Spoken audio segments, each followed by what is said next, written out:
When they had sung a hymn, he went out, as was his custom, to the Mount of Olives, and the disciples followed him. Then Jesus said to them, "You will all be offended because of me this night, for it is written, 'I will strike the shepherd, and the sheep of the flock will be scattered.' But after I am risen again, I will go before you into Galilee." Peter answered and said to them, "Even if all the others deny you, I will never deny you." Jesus said to him, "Truly, I say to you, that this night before the cock crows twice, you will deny me 3 times. But Peter said more vehemently, "If I have to die with you, I will never deny you." And all the others said likewise.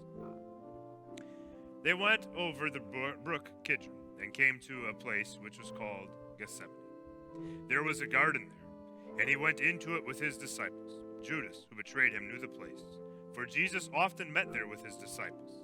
And when he was at the place, he said to them, "Sit down here while I go on ahead and pray. Pray that you do not enter into temptation." And he took with him Peter and James and John and began to be full of sorrow and turmoil. Then he said to them, "My soul is exceedingly sorrowful, even to death. Wait here and watch with me." He went on a little from them, about a stone's throw. He fell on his face and prayed that if it were possible, the hour might pass from him. He said, "Abba, Father, all things are possible to you.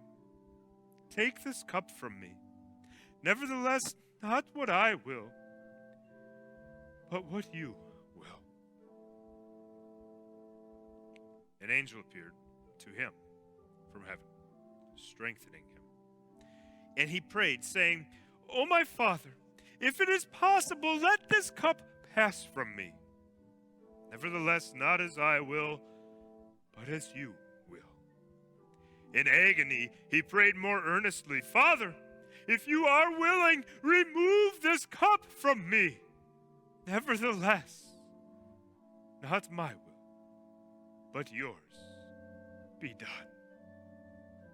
His sweat fell on the ground like great drops of blood. When he got up from prayer, he came to his disciples and found them sleeping. He said to Peter, "Simon, are you asleep? Could you not watch with me 1 hour? Watch and pray, lest you enter into temptation. The spirit indeed is willing, but the flesh is weak."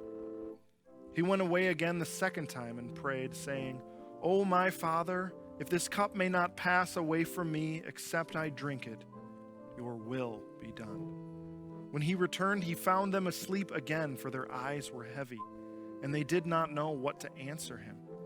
He left them, went away again, and prayed the third time, saying the same words. Then he came to his disciples and said to them, "Are you still sleeping and taking your rest? It is enough. The hour is come. Behold, the Son of Man is betrayed into the hands of sinners. Rise, let us be going. Look, the one who betrays me is here." Even while he was saying this, Judas, one of the 12, came with a detachment and officers from the chief priests and Pharisees. They came to the place with lanterns and torches and weapons. Jesus, therefore, knowing all things that would come upon him, went out to them and said, "Whom do you seek?" They answered, "Jesus of Nazareth." And Jesus said to them, "I am he." Judas, who betrayed him, had taken his stand with them. When Jesus said to them, "I am he," they drew back and fell to the ground, and he asked them, "Whom do you seek?"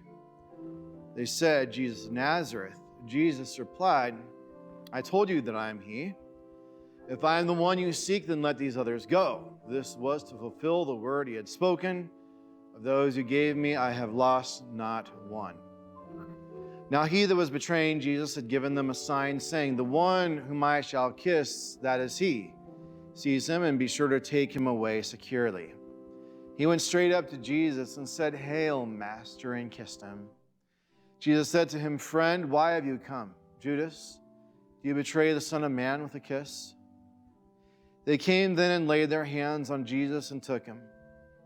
When those who were about him saw what would happen, they said to him, Lord, shall we strike with a sword? Then Simon Peter, having a sword, drew it and struck the high priest's servant and cut off his right ear. The servant's name was Malchus. Jesus answered, no more of that. And he touched his ear and healed him. Then Jesus said to Peter, put your sword into its sheath. All they that take the sword shall perish with the sword. Do you imagine that I cannot now pray to my Father, and he will send me more than 12 legions of angels? But how then shall the scriptures be fulfilled that it must be so? The cup which my Father has given me, shall I not drink of it? Then Jesus said to the chief priests and the captains of the temple, and the elders who had come out against him, have you come out as against a thief with swords and clubs to take me? When I was with you day after day teaching in the temple, you did not lay your hands on me. But this is the hour, and the hour of the power of darkness. All this has happened that the scriptures of the prophets might be fulfilled. Then all the disciples forsook him and fled. There was a certain young man who followed along. He had only a linen cloth about his naked body. They laid hold of him, but he slipped out of the linen cloth and fled away naked.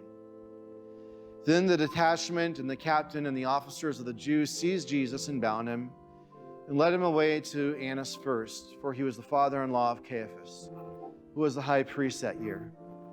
Now Caiaphas was the one who gave counsel to the Jews that it would be expedient that one man should die for the people.